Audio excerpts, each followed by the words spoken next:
누가복음 11장 우리가 늘 기도에 대한 내용을 보면은 누가복음을 같이 보죠.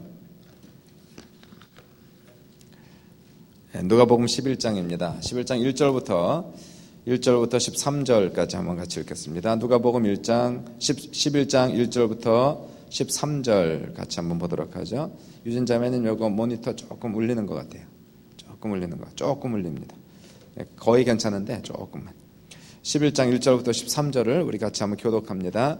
예수께서 한 곳에서 기도하시고 마치심에 제자 중 하나가 여짜오되 주여 요한이 자기 제자들에게 기도를 가르친 것과 같이 우리에게도 가르쳐 주옵소서.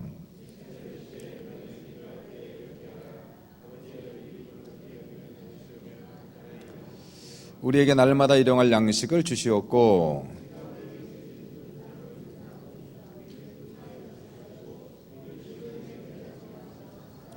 또 이르시되 너희 중에 누가 벗이 있는데 밤중에 그에게 가서 말하기를 벗이여 떡 3덩이를 내게 구워달라. 그가 안에서 대답하여 이르되 나를 괴롭게 하지 말라. 문이 이미 닫혔고 아이들이 나와 함께 침실에 누웠으니 일어나 내게 줄 수가 없노라 하겠느냐.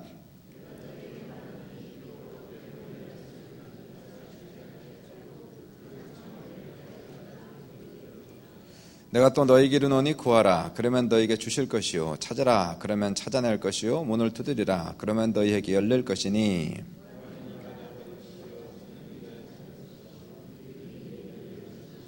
너희 중에 아버지 된 자로서 누가 아들이 생선을 달라 하는데 생선 대신에 뱀을 주며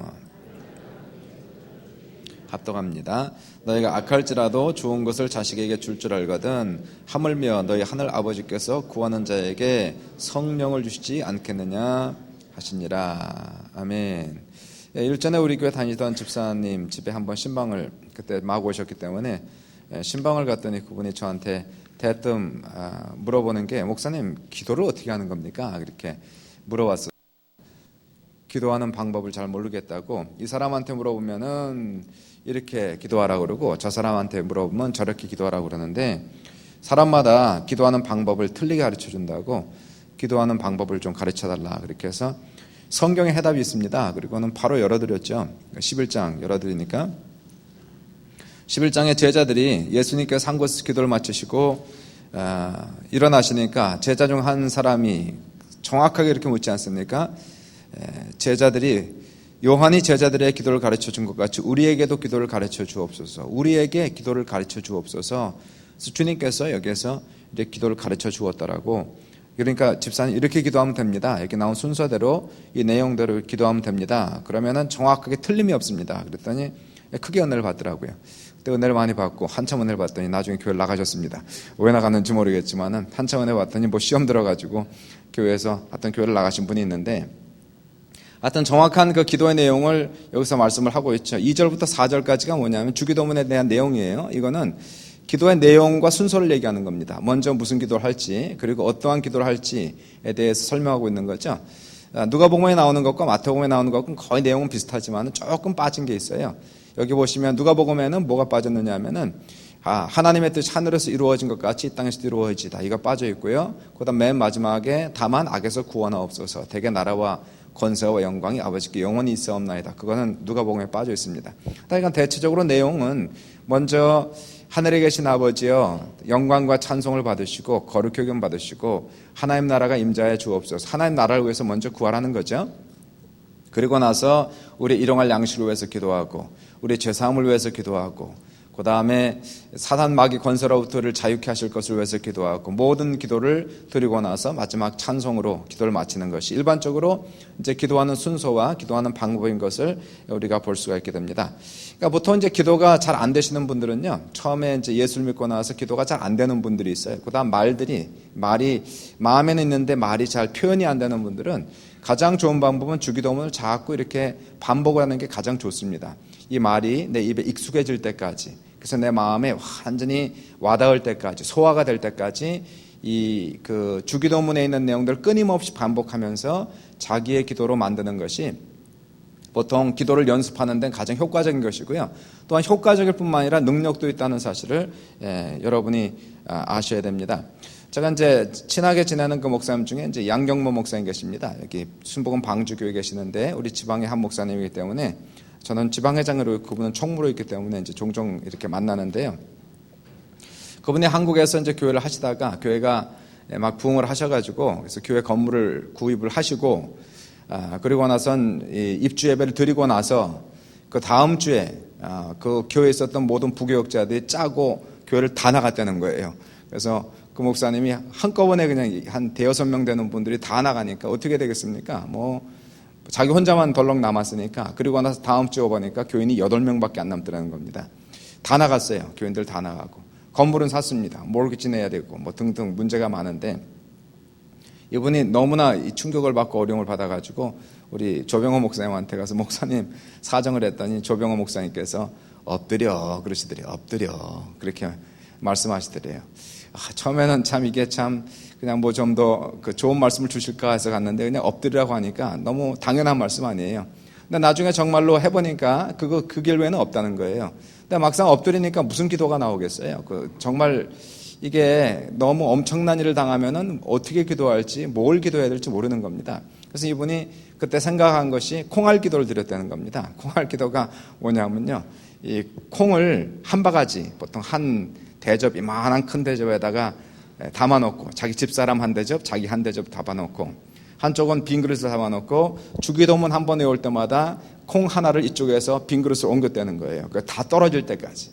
그래서 콩이 몇 개인지 모르겠어요. 콩이 몇 천 개가 있는지 몇백 개가 있는지 모르지만은 밤새도록 기도를 하면은 그러니까 콩이 없어질 때까지 밤새도록 주기도문을 외웠다는 거예요. 그리고 한 번 외우면은 그것을 빈 그릇에 올려놓고 한 번 외우고 빈 그릇에 올려놓고 그리고 나서 밤새도록 기도했다는 겁니다. 그리고 새벽 기도가 되면 기도하고 또 새벽 예배를 드리고 그런데 그렇게 해서 한 6개월을 드리니까 하나님께서 교회를 다시 회복시켜 주더라는 거예요. 그래서 또 교회가 다시 새롭게 부흥하고 그리고 하나님의 뜻이 있어서 또 이곳으로 이주를 하셨다는 그런 간증을 주시면서 그분 얘기도 그런 얘기를 하셨습니다.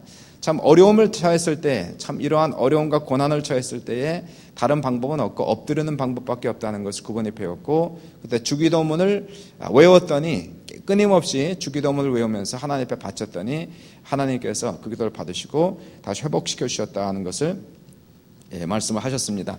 그러므로 우리 중에 혹시라도 기도가 잘 안 잡힐 때에 또는 기도 표현이 잘 안 될 때에는 처음에 기도가 연습이 잘 안 됐을 때는 가장 쉬운 방법과 그다음 일반적인 방법은 주기도문을 끊임없이 외우고 그리고 자기의 말로 표현하는 것이 가장 쉬운 방법이다. 이제 그렇게 얘기할 수가 있겠습니다. 그리고 나서 이제 응답받는 기도를 주님이 말씀을 하시는데요. 마태복음을 보시면은 마태복음에서 주기도문을 가르치시고 예화를 듣는 것과 누가복음에서 주기도문을 가르치고 예화를 듣는 것과는 틀립니다. 다른 예화를 드시고 계시는데 특별히 누가복음에서는 무슨 예화를 들고 계시냐면은 응답받는 그러한 기도는 어떻게 기도하는 것이다 하는 것을 가르치고 있어요. 그러니까 주기도문은 어떠한 기도를 들을 것인가, 어떠한 순서대로 들을 것인가 가르쳐 주시고 그 이후에 나오는 기도에 대한 비유는 어떻게 하면은 응답을 받을 것인가 하는 그 기도에 대한 비유가 두 번째 비유, 세 번째 비유에 나오는 것을 우리가 볼 수가 있게 됩니다. 첫 번째 비유는 무엇일까요? 그것은 5절부터 이제 쭉 나옵니다. 5절부터 8절까지 이제 나오고 있죠. 그래서 너희 중에 누가 벗이 있는데 밤중에 그에 가서 말하기를 벗이여 떡 3덩이를 내게 꾸라. 이제 이 비유입니다. 한밤중에 친구가 찾아왔는데요. 가장 절친한 친구가 찾아왔는데 줄 것이 없는 겁니다. 먹을 것을 떡을 줄 것이 없을 정도로 가난한 그러한 친구입니다. 그러니까 이 친구가 떡을 줄 것이 없으니까 그러니까 부자 떡이 있는 그 친구에 찾아가 한밤중에 문을 두드리는 거죠. 문을 두드리면서 하는 얘기가 떡 3덩이를 내게 구워달라.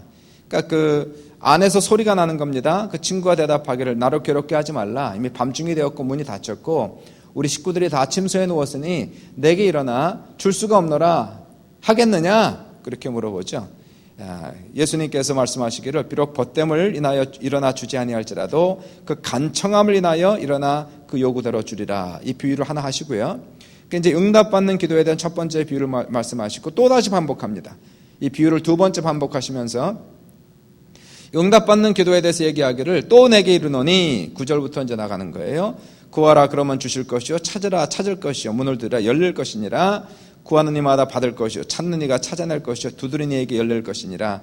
너희 중에 아비된 자가 자식이 있어 떡을 달라면 돌을 주겠으며 생선을 달라면 정갈을 주겠느냐? 너희가 악할지라도 자식에게 좋은 걸 줄 줄 알거든 하물며 하늘에 계신 너희 아버지께서 구하는 자에게 성령을 주지 않겠느냐? 마태복음에서는 좋은 것을 주시지 않겠느냐? 이렇게 대답하는 두 가지 비유를 통해서 첫 번째 비유는 기도의 내용과 기도의 순서를 말씀하시고, 두 번째 주기도문 두 번째 것과 세 번째는 이 응답받는 기도에 대한 비유를 말씀하시면서, 우리가 기도를 하는데 어떤 기도가 좋은 기도입니까? 잘하는 기도입니까? 역시 응답받는 기도죠. 우리가 여러 가지 기도 제목을 가지고 옵니다. 문제가 없는 사람이 없어요. 저에게도 참 기도 제목이 많이 있습니다. 교인들의 기도 제목이 제 기도 제목이죠. 문제가 있는 성도들, 어려움 있는 성도들, 그 기도가 제 기도 제목이 돼서 기도를 드리는데, 교회를 위한 기도 뭐 많아요. 토론토를 위한 기도, 다가오는 여러 행사를 위한 기도, 기도로 뭐 합은 뭐 보통 많은 게 아닙니다. 이 여러 가지 기도를 드리면서 정말로 필요한 것은 우리가 기도하는 기도에 대한 응답을 받는 것이 상당히 중요하다는 것입니다. 여러분도 기도하면서 많은 응답의 체험이 있었죠? 체험이 있었죠. 아멘 되십니까? 체험이 있었습니다. 앞으로 더 많은 체험이 있으시길 주님의 이름으로 축원합니다. 우리의 믿음은 가만 보시면요, 기도의 응답을 받을 때마다 믿음이 조금씩 자라가는 것 같아요. 아, 정말 하나님 살아계시구나. 물론 하나님이 살아있는 거 다 아는데요, 그 아는 게 피부로 와닿을 때가 언제냐 하면 기도 응답받을 때 그렇다는 거예요. 하나님 정말로 나를 사랑하시는구나, 하나님이 정말로 나를 케어하시는구나, 이것을 피부로 느낄 때가 언제냐 하면 우리의 작은 기도까지라도 주님이 들으시고 응답하실 때에, 그때에 우리의 믿음이 자라가는 것을 우리가 볼 수가 있게 되는 겁니다. 작은 기도부터 시작해서 뭐 학생들 어떨 때는 뭐 당장 돈이 없어서 위해서 기도하고, 또는 직장을 잡기 위해서 기도도 하고, 작은 기도들이 있어요. 정말로 여기 떡 3덩이를 빌려달라. 얼마나 작은 기도입니까? 큰 기도가 아니죠. 작은 기도, 떡 3덩이를 좀 빌려달라. 그러니까 뭐 그렇게 대단하겠습니까? 그러나 그 사람에게는 필요한 거거든요. 지금 어떤 사람에게는 전혀 필요 없어도 떡 3덩이가, 지금 나에게는 당장 필요한 것이 떡 3덩이란 말입니다. 사람에게는 니드가 다 틀린 거예요. 부자에게는 그런 것이 별 볼 일 없지만 가난한 자에게는 그것이 상당히 지금 필요한 때라는 것입니다.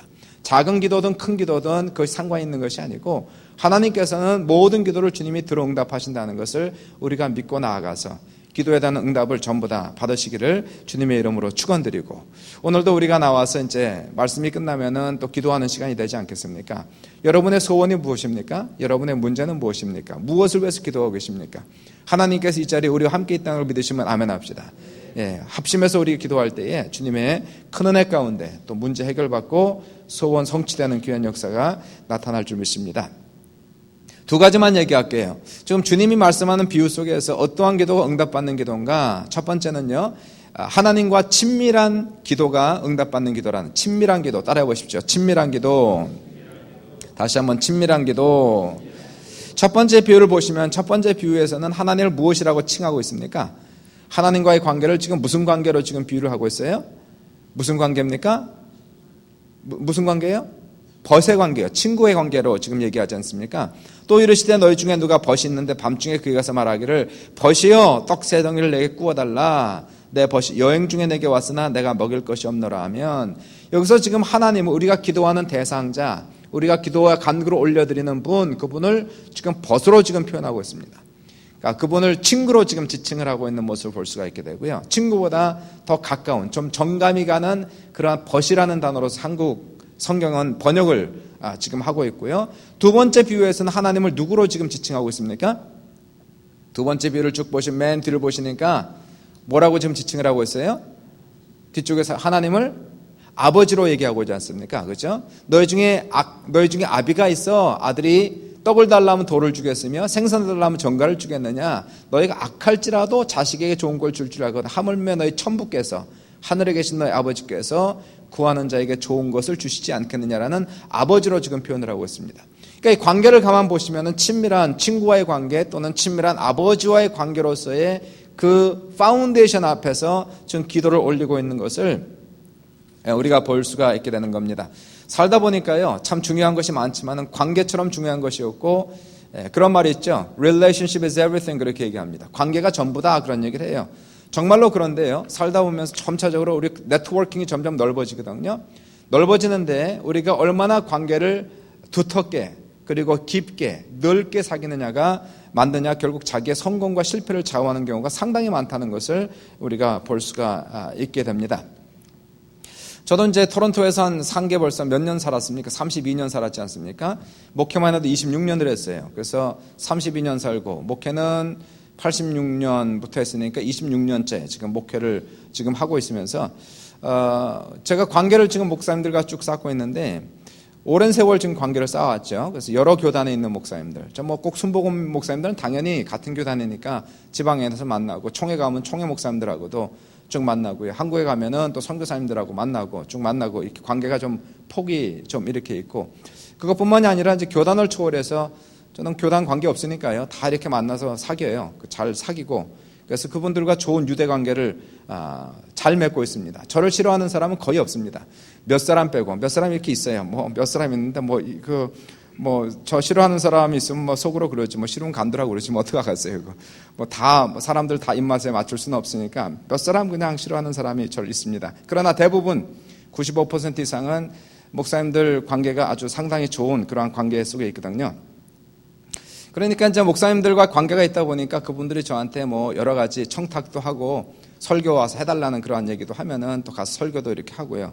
또 그분들이 또 뭘 부탁하면은 저는 관계가 있으니까 또 그분들의 부탁을 들어드리고. 근데 그 관계 속에서도요, 여러 관계가 넓게 제가 이렇게 관계를 쭉 쌓고 있는데 그 중에서도 아주 특별히 이렇게 친분이 있는 사람들이 몇 사람이 이렇게 있어요. 예를 들어서 박헌숙 목사님 어떻게 하다 보니까 아주 깊은 그러한 절친한 친구처럼 관계를 갖고 있는데, 그러니까 제가 그분한테 부탁하면 그분은 말도 하지 않고요, 물어보지도 않습니다. 이유도 묻지 않고 무조건 예스예요. 무조건 예스. 왜 그럴까요? 내가 부탁하니까 그러는 거예요. 제가 부탁하면은 무조건 예스. 목사님 어디 누구 만나러, 지난번에도 누가 이렇게 온다고 그래서 주변에 목사님들 모아달라고 그래갖고 제일 먼저 부탁한 게 박헌숙 목사님. 전화해서 목사님 이분 오신다는데 만나실래요? 오케이, 갑시다. 왜 그럴까요? 그분이 아니라 나를 믿는 거 아닙니까? 나를 신뢰하니까 그러는 거예요. 그러니까 그분이 저한테 부탁하면 또 저는 100% 무조건 예스입니다. 그분을 신뢰하니까 이제 관계가 그렇게 되는 거 아니겠어요? 그러니까 신뢰의 관계는 아주 100%입니다. 어떠한 관계 속에 있을 때에 그 사람이 나한테 뭘 물어보면, 내가 그 사람한테 뭘 부탁하면은 그 사람 때문에, 그 신뢰 때문에 이유를 물어보지 아니하고 무조건 예스를 하는 그런 관계가 몇 사람이 있다는 겁니다. 이 관계를 잘 맺는 것이 참 중요한데, 여기서 보시면 하나님을 우리가 벗이라 이렇게 칭할 때 가만 보시면요, 이 부흥유신이다 그렇게 얘기하죠. 친구의 관계에서 가장 중요한 건 신뢰의 관계입니다. 하나님과의 관계가 두터운 관계가 되어야 된다는 겁니다. 여기 보십시오. 이 사람이 가서 문을 두드리며 떡 3덩이를 내게 달라 하는 대상이 누구 있습니까? 어떤 문제가 닥쳤을 때에, 어떤 어려움이 닥쳤을 때에, 어떠한 필요가 있을 때 가장 먼저 생각난 사람, 가장 먼저 찾아가는 사람 누구였어요? 가장 가까운 친구를 지금 찾아가는 겁니다. 이 사람한테 찾아가면은 분명히 이 사람은 나의 요청을 분명히 무시하지 않고 들어줄 거라는 확신이 있기 때문에 지금 가는 거 아니겠습니까? 하나님을 사귀되 이 정도로 사귀어야 된다는 거예요. 그 정도로 가까이 그분을 사귀는 우리 모두가 되시기를 주님의 이름으로 축원을 드립니다. 하나님께서 우리를 향해서 벗이다라고 얘기할 정도 관계가 되어야 된다는 겁니다. 2012년도 초에 제가 그 친구에 대한 얘기를 한 6주 동안 계속해서 말씀을 드렸지 않습니까? 그 구약 성경을 보시면 구약에 하나님께서 직접 나의 친구다라고 얘기한 유일한 사람이 있습니다. 혹시 누군지 기억하세요? 하나님의 유일한 친구. 하나님께서 스스로 가리키기를 나의 친구다라고 얘기한 사람이 하나 있어요. 네? 아브라함입니다. 아브라함을 가리켜서 하나님께서 나의 벗이다 그렇게 얘기합니다. 한번 먼저 찾아보시고 왜 하나님께서 아브라함을 당신의 벗이라고 얘기했을까 하는 것을 한번 살펴보시길 바랍니다. 야고보서를 한번 보세요. 야고보서 2장을 보시면은 2장 22절, 23절, 24절 보시면은 거기에 하나님의 아브라함을 벗이라고 칭하는 엄청나게 가까운 관계죠. 벗이라고 얘기하면 아브라함이 부탁하는 모든 건 다 듣겠다는 거예요. 그 정도 가까운 절친한 그런 관계입니다. 22절, 23절, 24절 한번 봅니다. 야고보서 2장입니다. 같이 한번 읽습니다. 시작. 내가 보거니와 믿음이 그와 행함과 함께 일하고 행함으로 믿음이 온전하게 되었느니라.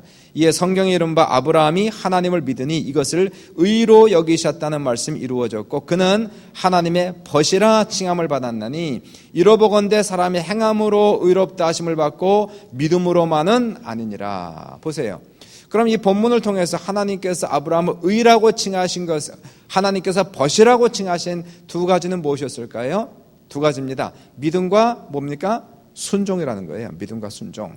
그러니까 하나님을 믿어드리고 하나님을 전폭적으로 믿어드리고 하나님께서 요구하는 그 명령에 대해서 100% 순종했을 때에 하나님께서 그 믿음과 순종을 보시고 이 사람은 나의 친구다라고 지금 얘기하는 것입니다. 신약을 넘어오시면은 신약에서 예수님께서 친구라고 말한 사람들이 있습니다. 누구였을까요? 구약에서는 한 사람이었어요. 하나님께서 아브라함을 가리켜서 벗이라 얘기했고 신약을 가시면은 예수님이 당신의 친구라고 칭한 사람이 있습니다. 누구였을까요? 그 사람들은. 한번 찾아볼래요? 요한복음 보십시오. 요한복음 15장을 가보세요.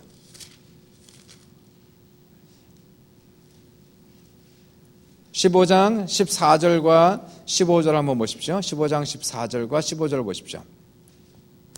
14절 15절 요한복음입니다. 14절 15절 너희는 내가 명하는 대로 행하면 곧 나의 친구라. 이제부터 너희를 종이라 하지 아니하리니 종은 주인이 하는 것을 알지 못함이라 너희를 친구라 하였노니 내가 내 아버지께 들은 것을 다 너희에게 알게 하였음이라. 여기 말한 친구는 12사도를 지금 얘기하고 있는 거죠.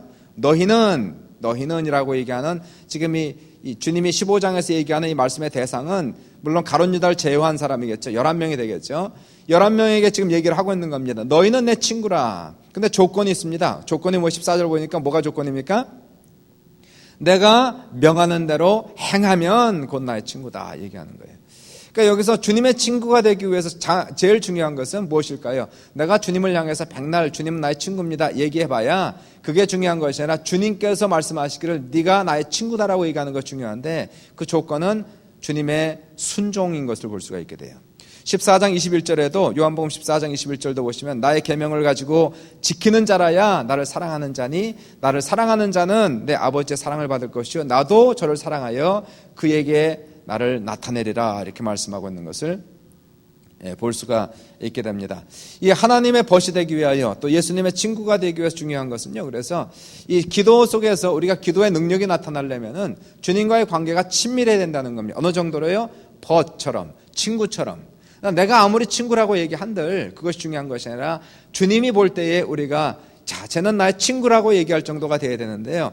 그 친구의 관계로 올라가기 위해서는 벗의 관계로 되기 위해서 가장 중요한 조건은 순종이라는 것을 우리가 볼 수가 있게 돼요. 그러니까 주님께 순종하지 아니하면 결단코 친구의 레벨로 올라갈 수가 없다는 겁니다. 그 관계 속으로 들어가서 벗의 관계로 한번 들어가 보십시오. 주님께서 말씀하시기를 너는 나의 친구다, 나의 벗이라고 얘기했을 때는 그럼 그 관계는 무엇일까? 무엇이든지 다 구하라는 거예요. 무엇이든지 구하라 그리하면 이루리라. 이것이 15장 7절입니다. 7절 보시니까 너희가 내 안에 거하고 내 말이 너희 안에 거하면 이게 지금 순종을 얘기하는 겁니다. 너희가 내 안에 거하고 내 말이 너희 안에 거하면 무엇이든지 원하는 대로 구하라 그리하면 이루리라. 이 말씀이 나오고 있죠. 그러니까 우리가 주님 안에서 주님 앞에 나가서 우리의 기도의 능력이 쌓이기 위해서는요. 정말로 우리의 삶 속에서 무엇이 중요할까요? 주님을 믿고 그 믿음으로 순종하는 삶을 살아가는 것은 우리의 기도의 능력을 쌓아가는 데서 절대적으로 중요하다는 것을 우리가 성경 속에서 볼 수가 있게 됩니다. 아브라함 같은 경우를 보십시오. 아브라함의 기도의 능력을 가만히 읽어보시면은 아브라함 같은 경우는 참 대단한 분 아닙니까? 그 창세기 18장을 보시면은요, 거기에 천사 셋이 아브라함의 집을 방문을 합니다. 그 중에 한 분이 여호와 하나님이죠. 하나님 방문을 이렇게 하세요. 아브라함이 그 세 천사를 잘 대접을 했습니다. 그리고 두 천사는 이제 소돔과 고모라를 멸망시키기 위해서 떠났어요. 이제 하나님이 남으시고, 그리고 아브라함과 대화하는 장면에서 하나님께서 18장 17절에 이렇게 얘기하세요. 여호와께서 가라사대 나의 하려는 것을 아브라함에게 숨기겠느냐 이렇게 얘기합니다. 자, 이 하나님의 심정이 자기의 친구니까 막 얘기하고 싶어하는 하나님의 심정을 볼 수가 있게 돼요. 그러면서 아브라함은 강대한 나라가 되고 천하 만민은 그를 위하여 복을 받게 될 것이 아니냐. 그리고는 하나님께서 하시고자 했던 그 일들을 그에게 계시를 합니다. 무엇에 대해서요? 소돔과 고모라를 멸망시킬 것에 대해서 하나님께서 아브라함에게 말씀을 하세요. 천사 둘이 지금 갔는데 소돔과 고모라 땅이 너무 죄악이 커서 내가 이 성을 불로 멸망시키려고 한다. 이렇게 주님께서 계시를 하시죠. 아브라함이 거기에서 기도를 하기 시작합니다.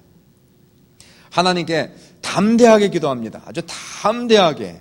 거기에서 주님께 그 기도하는 내용이, 주님, 소돔과 고모라 땅에 50명의 의인이 있다면은 이 50명의 의인들을 모든 악인과 함께 멸하시겠나이까? 여호와께서 가라사대 내가 50인의 의인을 위하여 그 성을 멸하지 아니하리라. 이렇게 말씀하죠. 그러니까 이 아브라함이 거기서 다시 한번 요청합니다. 주님, 거기서 5명이 적은 45명이 의인이 있다면은 어찌하시겠습니까? 내가 그 45명의 의인을 위하여서도 그 성을 멸하지 아니하리라. 그리고 40명, 30명, 20명, 10명까지 내려갔는데요. 그때 아브라함이 하나님, 내가 담대하게 다시 한번 구하노니. 여러분, 여기에 나오는 그 강청이라는 단어가 나오죠. 간청이라는 단어 나오지 않습니까? 벗됨을 인하여선 주지 아니할지라도 그 무엇을 인하여? 간청함을 인하여 소용대로 주리라는 간청함이 영어로 뭘로 나와 있는지 아십니까? 간청함이 뭐 나와 있겠어요? 간청함, 영어로 뭐겠습니까? 벗됨을 인해서는 주지 아니할지라도 그 간청함을 인하여. NIV를 보시면, 여러분 NIV 성경 갖고 있으면은 거기 한영 성경에서 뭐라고 나와 있냐면 boldness로 나와 있어요. 담대함을 인하여. 담대함을 인하여. 물론 해석의 차이는 있습니다. New American Standard Version을 보면 persistence로 나와 있어요. 그 간청함을 인하여. 근데 그 해석이 NIV는 재미있게 그것을 담대함으로 지금 바꾸고 있다는 거예요. 왜 담대할까요? 그만큼 관계가 가깝다는 얘기예요. 하나님과의 관계가 그렇게 가까우니까 담대하게 그렇게 5번씩이나 묻고 있지 않습니까? 하나님 50명에서 45명에서 30명에서 20명에서 10명이 될 때까지 하나님, 내가 다시 한번 담대하게 주님께 여짜오니 10명의 의인이 있다면 그 10명의 의인을 모든 악인과 함께 멸하시겠나이까? 여호와께서 가라사대 내가 10명의 의인을 그 성에 찾는다면 10명의 의인을 위하여 그 성을 멸하지 아니하리라. 이렇게 말씀하세요. 그리고는 더 이상 아브라함이 할 말이 없어가지고 더 이상은 묻지 못하고 떠나죠. 근데 나중에 재밌는 것을 보시면은 그 성에서 이제 그 두 천사가 가지고 불로 그 성을 멸할 때에 그 성에서 구원받은 사람이 몇 사람 있습니다. 누가 구원받습니까? 롯과 그의 가족이 구원을 받아요. 롯과 그의 가족이 구원을 받는데 그 이유를 가만히 보시면, 물론 롯이 의인이라는 얘기도 있지만은 성경을 보시면은 여호와께서 누구를 기억하사? 아브라함을 기억하사, 이게 나옵니다. 아브라함을 기억하사 롯과 그의 가족을 구원하는 그 사건을 우리가 볼 수가 있게 됩니다. 실상은 이 아브라함이 롯을 그 소돔과 고모라를 위해서 기도할 때에 가장 누구를 생각하면 소돔과 고모라를 위해서 기도했겠어요? 그 성에 살고 있었던 누구예요? 롯의 가족을 위해서 그렇게 기도했던 거예요. 하나님, 제 조카가 거기 삽니다. 쉽게 얘기하면은 조카가 사는데 그 조카를 멸하시겠습니까? 이러한 아브라함의 소원을 하나님은 아신 겁니다. 그리고 나서 하나님이 소돔과 고모라를 멸하시면서 아브라함의 그 기도를 들으시고 아브라함의 그 소원을 하시고 롯과 그리고 가족을 구원하시는 그 장면을 우리가 볼 수가 있게 됩니다. 그래서 우리가 성경 속에서 보시면은 우리가 많은 소원이 있고 많은 그 기도 제목이 있겠지만은요, 우리의 소원마다 응답되기 위해서 분명히 주님이 얘기하는 내용을 한번 보시면은 너희가 내 안에 거하고 내 말이 너희 안에 거하면, 이게 엄청난 그 합일체를 지금 얘기하는 겁니다. 너희가 내 안에, 내가 너희 안에 거하면 얼마나 좀 가까운 관계를 얘기하고 있습니까? 순종으로 말미암아서 주님과 이러한 친밀한 관계가 되면은 무엇이든지 원하는 대로 구하라는 거예요. 그러한 친분 관계가 이루어지면은, 친구와 벗의 관계가 이루어지면은 무엇이든지 원하는 대로 구하라. 그래야면 이루리라. 이렇게 말씀하는 겁니다. 친구니까 친구가 물어보면은 그 사람이 정말로 중마고 같이 정말 내 피를 나눈 그런 형제같이 가까운 친구라면은요, 그 친구가 구하면 주지요. 그 친구가 원하면 주지 않겠습니까? 주님과 이러한 친분을 가지시길 주님의 이름으로 축원드리고요. 올 한 해에 정말 믿음과 순종으로 도약하는 한 해가 되시기를 주님의 이름으로 축원합니다. 저는 믿음과 순종으로 도약하자 이렇게 표를 정해놓고 계속 연습을 좀 하고 있는데, 매일 새벽마다 이제 우리가 성경을 읽지 않습니까? 성경 읽고 셀라이프 성경 읽고 제가 설교를 하는데, 설교하면은 항상 이제 그 말씀 속에서 이 부분에서 내가 믿어야 될 내용은 무엇인가, 그거를 이렇게 유출해내고요. 그 다음에 여기서 내가 순종해야 될 것은 무엇인가를 유출해냅니다. 그래서 이것을 가지고 내가 이번 주에 순종하자, 오늘 순종하자, 올 한 해 순종하자, 자꾸 연습을 하는 겁니다. 어찌하든지 작년에 제가 이제 그 2012년도에 표를 잡았던 것이 성령님을 친구 삼아 친밀하게 지내자. 이제 그게 제 제목이었어요. 성령님을 친구 삼아 친밀하게 지내자. 2012년도 다 이루어졌는가? 반도 이루어지지 않은 것 같습니다. 솔직히 얘기해서 성령님이 정말 친구 벗이라고 생각한다면은, 그렇게 주님이 나를 생각하신다면은 그러한 친밀한 뭔가가 있어야 되겠는데 아직까지는 거기 못 미친 것 같아요. 그래서 올해 한 해 순종을 잡은 거예요. 순종하자. 정말 주님 앞에 진짜 순종해봐가지고 하나님 뭘 말씀하시든지 100% 순종하여서 하나님의 기쁨 되고, 하나님이 친구라고 얘기할 수 있는 그 단계, 내가 친구라고 백날 얘기해봐야 주님이 아니라고 그러면 끝 아닙니까? 내가 우선 순종을 해놓고 100% 순종하고, 그래 됐어, 너 내가 친구 삼을게, 그래야 친구가 되는 거죠. 그래서 하나님 앞에서 순종하는 한 해가 되시길 주 이름으로 축원드리고요. 그래서 주님과 친밀한 관계 속에서, 그리고 승리하는 주님의 친구가 되는 모든 기도에 응답받는 귀한 역사가 여러분에게 넘치시기를 주님의 이름으로 축원합니다. 첫 번째가 친밀한 기도가 응답받는 기도고, 두 번째는 여기 다시 나오지만 간청하는 기도가 나옵니다. 간청하는 기도, 벗됨을 인하여는 주지 아니할지라도 그 간청함을 인하여는 일어나서 필요한 대로 소용대로 주리라. 아까 말씀드렸죠. NIV는 boldness, 그의 담대함을 인하여 소용대로 주리라 이렇게 얘기하고요. 그러나 New American Standard Version이나 킹 제임스를 보시면은 persistence로 나옵니다. 그 끈질김을 인하여 소용대로 줄 것이다. 지금 이렇게 이야기를 하고 있습니다. 간청하는 기도를 보죠. 간청하는 기도입니다. 간청하는 기도를 얘기하고 있어요. 여기서 재밌는 표현을 보시면, 예수님께서 이 기도를 보시면 비록 벗됨을 인하여선 주지 아니할지라도 이 얘기가 나오죠. 그러니까 친밀한 관계 때문에는, 그게 벗이고 자식이라는 관계이기 때문에는 주지 아니할지라도 그의 간청함을 인해서는 일어나서 소용대로 주리라 이렇게 얘기하고 있으니까요. 두 가지를 지금 같이 보고 있는 겁니다. 하나는 벗이라는 관계가 중요한 것이고요. 벗이라는 관계, 아버지라는 관계의 중요성을 볼 수 있는가 하면은, 더 나아가서 그것보다 또 그것만큼이나 중요한 것이 무엇이냐면 간절히 기도하는 간청의 기도가 능력 있는 기도요, 응답받는 기도인 것을 우리가 볼 수가 있게 됩니다. 이 누가복음을 보시면 이 기도가 많이 나와요. 누가복음에서 특별히 강조하는 내용들이 많이 있는데, 그중에 기도가 강조가 많이 되고 있습니다. 오늘 본문에 나오는 이 말씀도 누가복음에만 유일하게 나오는 그러한 비유의 말씀인가 하면은, 누가복음 18장을 보시면 또 마태복음과 마가복음에 나오지 않은 유일하게 누가복음에만 나오는 비유가 하나가 있습니다. 그것이 뭘까요? 누가복음 18장에 나오는 억울한 과부의 기도가 나오는 거예요. 그것은 누가복음에만 나오는 유일한 그러한 비유가 되겠습니다. 여기는 특별히 보시면 재밌는 게, 여기서 누가복음 11장에서는 벗의 관계가 나오죠. 그리고 아버지의 관계가 나오는데, 누가복음 18장을 보시면 여기에서 억울한 과부와 누구의 관계가 나옵니까? 이 악한 재판관의 관계가 나오는 거예요. 그러니까 이거는 가까운 관계가 아닙니다. 그렇죠? 이 재판관과 이 억울한 과부는 전혀 모르는 관계예요. 알지 못한 상명부재 관계이고 가까운 관계가 아니고 전혀 아무런 커먼 그라운드가 아예 없는 그런 관계입니다.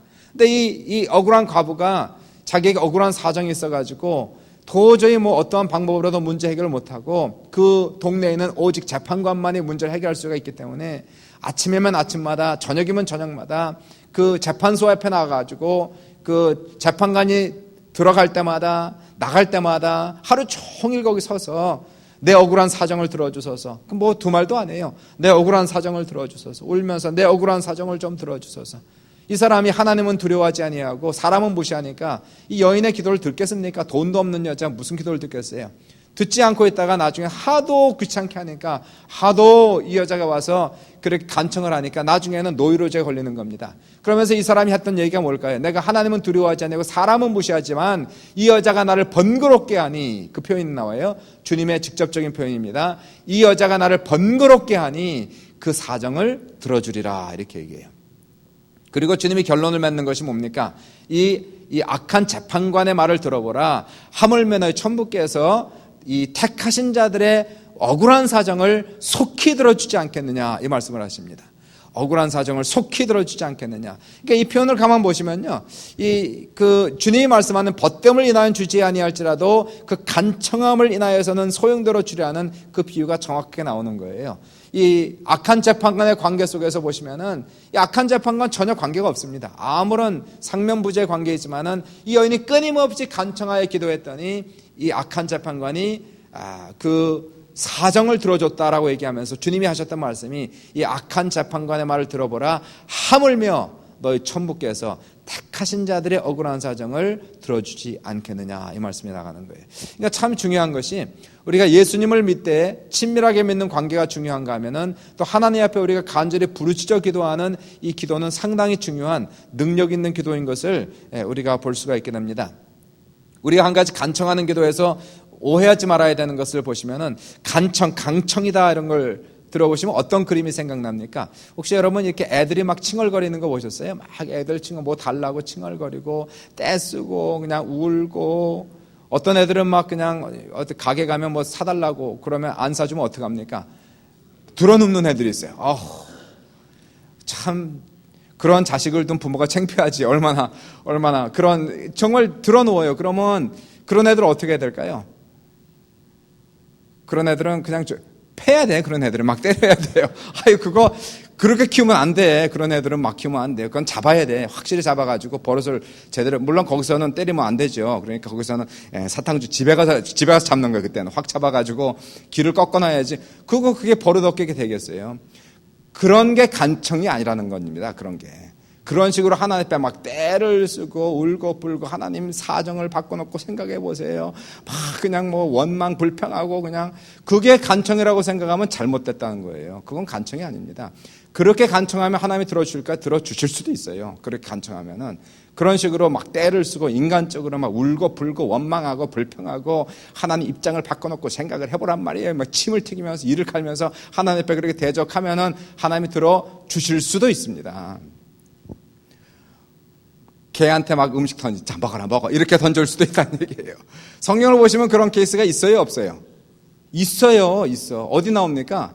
출애굽기 민수기 읽어보시면 거기에서 하나님께서 그 이스라엘 백성에게 광야를 지나갈 때에 그들이 배고프다고 그러니까 하늘에서 만나를 주셨죠. 만나가 내렸어요. 하늘에서 만나가 내렸는데 이거는 진짜 무슨 하늘에서 이슬이 이렇게 내립니다. 새벽에 이슬이 내리면은 아침에 일어나면 이슬이 이렇게 말라가지고 과자처럼 되는데요. 마치 무슨 꿀로 만든 그러한 과자 같은 것이 돼가지고 이 사람들이 그 만나를 매일 아침마다 주워서 먹었습니다. 얼마나 감사했는지. 배고프다 먹으니까 너무나 꿀같이 맛있는 거예요. 당연하지. 꿀로 넣어서 만든 거니까 꿀처럼 맛있는 거예요. 그래서 아침도 먹고 점심도 먹고 저녁도 먹고 그 다음날 또 뭐 먹었어요? 그 다음날도 역시 만나가 내렸습니다. 또 아침 점심 저녁을 먹고 부쳐 먹고 데쳐 먹고 뭐 끓여 먹고 다 먹어도 나중에는 도저히 못 먹겠는 거예요. 그러니까 이 사람들이 어떻게 뭘 달라고 그럽니까? 그 다음에는 한 일주일 먹었나? 도저히 못 먹겠는 거예요. 그러니까 그 다음 뭘 달라고 그럽니까? 하나님께 고기를 달라고 그러는 거예요. 그 다음부터는 고기를 달라. 그러면서 우리가 애굽에서 나올 때 먹었던 부추가 생각이 난다. 어니언이 생각난다. 야, 그때가 좋았다. 그러면서 하나님이 내리신 하늘의 만나를 먹으면서도, 하늘의 떡을 먹으면서도 감사하지 못하고 하나님께 영광 돌리지 못하고 과거에 자기가 먹었던 옛날의 부추와 마늘을 생각하며 또 하늘에서 고기를 달라고 간절히 울면서 원망하고 불평하는 사람들 향해서 하나님께서 응답을 하시죠. 동풍을 불어가지고 메추라기 떼가 그 땅에 온 짐에 내리게 하셔갖고 어느 정도 먹게 하시냐면 나중에 구역질이 날 때까지 먹게 하셨다고 그랬어요. 먹게 하셨는데 어떻게 했습니까? 성경을 보시면은 그 고기가 그들의 입에 있을 때에 하나님께서 그들을 쳐서 죽이니라 이렇게 말씀합니다. 그러니까 결국은 보시면은 어떻게 죽었는지 모르겠어요. 아마 제가 보기엔 채서 죽였을 것 같아요. 급하게 먹었으니까 얼마나 급하게 이렇게 하다 죽었을 것 같아요. 많은 사람들 하나님이 쳤다는 게 뭐 손으로 쳤겠습니까? 이렇게 급하게 먹다 보니까 뭐 채서 죽었겠지. 자, 그러니까 보십시오. 인간적으로 그런 식으로요, 막 떼를 쓰면서 앙탈을 쓰면서 막 원망불평하면서 하나님께 구하면은 하나님이 주실 수도 있지만 그것은 하나님의 기쁘신 뜻을 따라주는 것은 결코 아니라는 것을 우리가 볼 수가 있게 됩니다. 그러면은 여기서 말하는 간청하는 기도는 도대체 무엇이냐는 얘기예요. 어린아이가 자빠져서 막 울면서 달라고 떼를 쓰는 그러한 버릇없는 그러한 신앙생활을 지금 말하는 것이 결코 아니라는 겁니다. 그거는 하나님과의 관계 속에서 올바른 관계가 아니고요. 올바른 신앙 자세도 기도의 자세도 결코 아닌 것을 우리가 볼 수가 있게 돼요. 그래서 간청하는 기도는 그럼 어떠한 자세인가를 보십시오. 성경에서 응답받는 사람들 다 보십시오. 여기는 비유지만은 다른 많은 사람들이 나옵니다. 어떤 사람은 혈루증으로 앓던 여자가 나와서 고침을 받습니다. 나병으로 앓던 여자가 나와서 고침을 받습니다. 아니면은 자기의 딸에게 귀신이 들린 사람이 와서 고침을 받습니다. 이러한 사람이 다 간청하면서 기도의 응답을 받고 있거든요. 그러면 간청한다는 것은 어떠한 것을 지금 얘기하고 있는가? 그것은 확실한 소원을 가지고 기도하는 것을 얘기하는 겁니다. 확실한 소원을 가지고 간절히 기도하는 것을 가리켜서 간청하는 기도다. 지금 그렇게 이야기를 지금 하고 있는 것입니다. 제가 뭘 원하는지 알아야죠. 하나님 앞에 기도할 때 적당히 기도하는 것이 아니라는 거예요. 얼버무려 기도하는 것이 아니라는 겁니다. 대충 기도하는 것이 아니라는 겁니다. 하나님 앞에 기도할 때 분명히 뭔가 구하는 것이 있어야 된다는 거예요. 내가 뭔가를 구해야지 하나님께서 정확하게 구하고 정확하게 받고 정확하게 감사할 수 있는 그러한 기도를 여기서 간청하는 기도로 지금 말씀하는 것을 우리가 볼 수가 있게 돼요. 모든 기도 응답 받은 사람들 보십시오. 내가 원하는 것이 무엇이냐? 그러면 항상 그들은 주저하지 아니하고 대답했어요. 주님, 제가 보기를 원하나이다. 주님 원하시면 나를 깨끗게 할 수 있나이다. 전부 다 그랬습니다. 주여 고쳐주옵소서. 전부 다 그들은 어떠한 확실한 기도 제목을 가지고 나왔다는 거예요. 확실한 기도 제목을 가지고 주님 앞에 구했다는 것이에요. 주님, 제 딸이 지금 방장 죽었사오니 손을 대면 주님 낫겠나이다. 확실한 기도 제목이 있었습니다. 믿음을 가지고 확실한 기도 제목을 가지고 주님 앞에 나오는 이러한 기도 내용들을 우리가 읽어나갈 수가 있게 되는 겁니다. 전부 다 보시면 성경 속에서 주님이 응답했던 모든 기도들을 가만 보시면요, 다 믿음을 가지고 주님 앞에 나와서 확실한 소원의 기도 제목을 가지고 나와서 그 기도 제목을 주님 앞에 올린 사람들이 응답받는 것들을 우리가 볼 수가 있게 됩니다. 우리의 기도 제목이 많이 있지만은 소원이 많이 있지 않습니까? 그 중에서 여러분이 가장 응답받기 원한 가장 간절한 소원은 무엇입니까? 그것을 주님 앞에 올리라는 것이에요. 기도 제목을 정확하게 올려드리라는 겁니다. 기도가 포커스가 있어야 된다는 거예요. 포커스를 가지고 주님 앞에 그 기도를 주님 앞에 올려드려야죠. 주님이 들으실 때까지, 다 들으시지만 응답하실 때까지, 주님께서 말씀하실 때까지 우리의 기도를 주님 앞에 올려드리는, 믿음으로 올려드리는 거예요. 그것을 가리켜서 간청하는 기도다, 그렇게 얘기하는 것이고요. 하나 더 나아가서 보시면 믿음으로 인내하는 기도를 얘기하는 겁니다. 믿음으로 인내하는 기도, 그것을 가리켜서 간청하는 기도다라고 얘기합니다. 포기하지 말고 끝까지 참아 기다리는 기도, 이것을 믿음으로 인내하는 기도, 간청하는 기도, 그걸 얘기하고 있어요. 여기 나오는 이 친구도 보시면은 문을 두드리죠. 떡 3등을 내게 빌라. 그럼 안에 소리가 나서 그러되 밤이 늦었고 그리고 우리는 다 침소에 누웠으니 일어나 소용돌아 줄 수가 없노라. 이렇게 얘기하겠어요? 그럼 계속 문을 두드리면은 계속 문을 두드리니까 어떻게 됩니까? 이 사람이 일어나서 벗됨을 인해서는 주지 아니할지라도 그 간청함을 인해서는 일어나서 소용대로 주리라, 이 말씀을 합니다. 그러니까 우리가 하나님 앞에 나아가서 기도할 때 중요한 것은 우리가 포기하지 않는 그러한 자세가 중요하다는 거예요.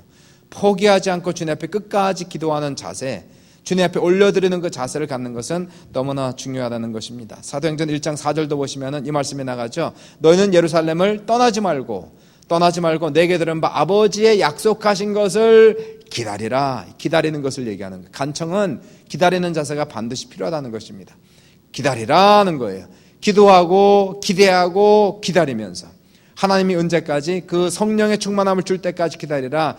요한은 물로 세를 베풀었거니와 너희는 몇 날이 못되어 성령으로 세례를 받으리라. 이 사람들이 모여서 밤낮으로 모여갖고 열흘 동안 간절히 한패 기도했을 때에 오순절날 이미 이름에 저희가 다 같이 한 곳에 모였던 호련히 급하고 강한 바람 같은 소리가 저에게 있어 저희 완전 온 집에 가득하고 성령의 충만을 받아 각각 다른 방언으로 말하기를 시작하니라. 성경을 보시면은요, 이 기도 응답 받은 사람들을 우리가 다 읽어보시면은 이 사람들은 확실한 믿음을 가지고 간절하게 기도하고 그리고 그 기도 내용에 포기하지 아니하고 나갔던 사람들이 전부 다 응답 받았던 것들을 우리가 볼 수가 있게 됩니다. 간청하는 기도입니다.